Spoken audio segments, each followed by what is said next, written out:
कुकिंगच्या रेसिपीमध्ये तुमचं स्वागत आहे आणि पौष्टिक बेसनाचा पोळा बनवू। चला मग रेसिपीला सुरुवात करू। बेसनाचा पोळा बनवायला लागणारे साहित्य, हा मी बेसन घेतलंय 1 वाटी, मिरची कापून घेतले, लसूण कापून घेतले, अद्रक कापून घेतले, कांदा बारीक कापून घेतले, टोमॅटो, कोथिंबीर, मीठ, तेल, हळद, जिरा, ओवा आणि ही पनीर घेतले किसून।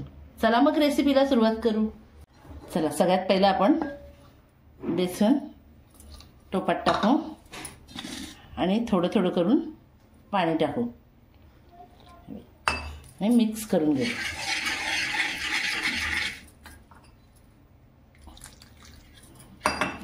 जास्त पाणी नाही टाकायचं, थोडं थोडं टाकूनच आपल्याला मिक्स करायचं आहे।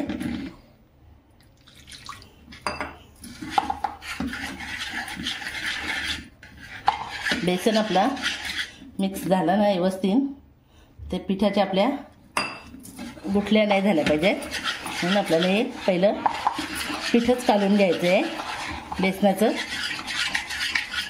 हे बघा, थोडं थोडं पाणी टाकून मी पीठ व्यवस्थित असं करून घेते आणि मग त्याच्यात साहित्य टाकते।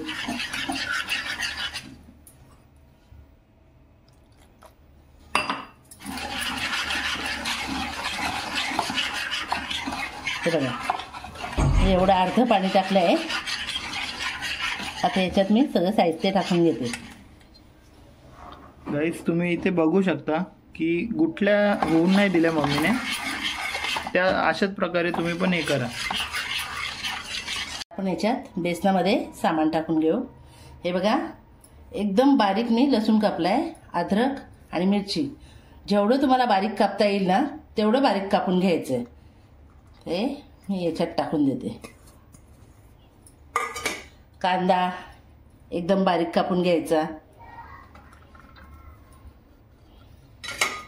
हा टोमॅटो घेतलाय, 1 कांदा घेतलाय, 1 टोमॅटो घेतलाय, एकदम बारीक कापून घेतलेला आहे, बघू शकता तुम्ही। हे जिरा घेतलाय थोडा, हा ओवा घेतलाय, ओवा हातावर चोळून जरा मग टाकायचं त्याच्यात। हे बघा, ओवा, ही बारीक कापून कोथिंबीर घेतली आहे आणि मी ही थोडी पनीर घेतली आहे किसून। तुमच्याकडे नसेल तरी पण चालेल, पण आपल्या घरच्या साहित्यामध्ये हा बेसनाचा पोळा होते, तरी ही मी बारीक किसून घेतलेली आहे पनीर थोडी। हळद,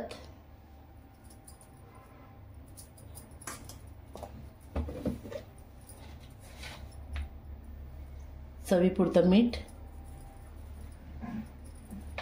आणि ह्याला आता आपण एकदम व्यवस्थित मिक्स करून घ्यायचं आहे। हे बघा,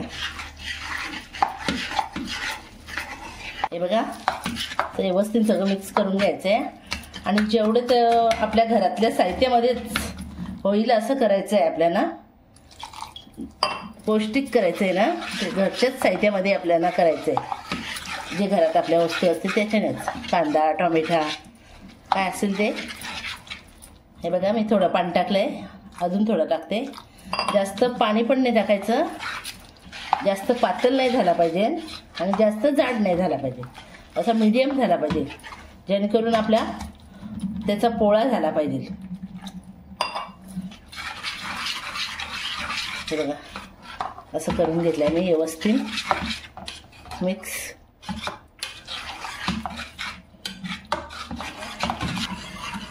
असं मी जास्त पातळ नाही आणि जास्त जाड नाही, व्यवस्थित मिक्स करून घेतलंय।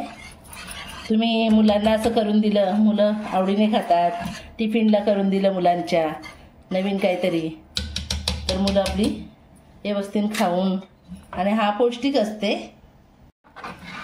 तुमची मुलं जिमला जात असतील तर ते जिमच्या मुलांना पण तुम्ही देऊ शकता।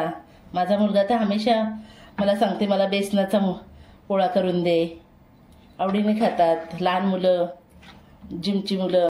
तवा आपला गरम झालाय, तव्याला थोडं तेल लावून घ्यायचं आहे आणि बेसनाचा पोळा आपल्याला तव्यात टाकायचा आहे।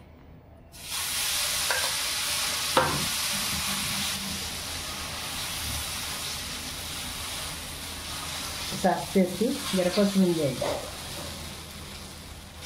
तुम्हाला मोठा करायचा असेल मोठा करू शकता, छोटा करायचा असेल तर छोटा करू शकता, ते तुमच्यावर आहे. बघा तर हे असं टाकून झालं का साईडने आपण तेल टाकून घ्यायचं. ते तसं आपला पोळा शिजून जाते. आणि लगेच नाही पलटी करायचं. गॅस मी मीडियम ठेवली आहे, जास्त फास्ट नाही ठेवली. जरा शिजून द्यायचं आहे एक साईडने आपल्याला, मग पलटी करायचं आहे. साईडच्या अशा कडा करून घ्यायच्या आणि मग पलटी करायचं. आणि व्यवस्थित दोन्ही साईडने भाजून घ्यायचं असं आपल्याला. गाईस तुम्ही बघू शकता हे बघा किती मस्त दिसतोय ना, त्याचप्रमाणे खाण्यासाठी पण चवदार आहे.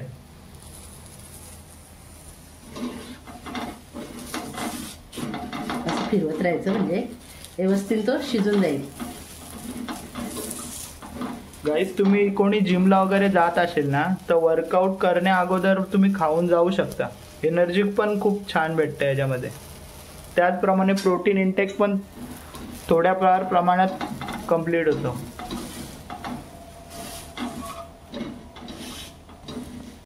थोडंसं साईडने थोडं तेल टाकायचं म्हणजे खालच्या बाजूला पण आता लागेल. आणि असं व्यवस्थित लावून घ्यायचं. हे बघा जास्त नाही तेल टाकायचं, थोडं टाकायचं. कसं दोन्ही साईडने आपल्याला आपल्या पोळ्याला तेल लागते आणि तो शिजते पण चांगला व्यवस्थित. हे बघा असे दाबून घेतलं आहे मी.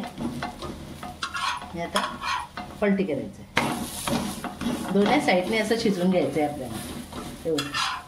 हे आता काढून घ्यायचं. अशाच प्रकारचे मी सगळे पोळे आता करून घेते. हे बघा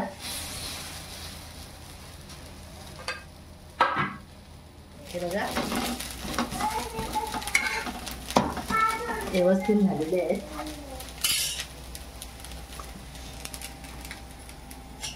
हे सगळे आपले एक वाटीचे बघा किती झालेले आहेत बेसनाचे पोळे.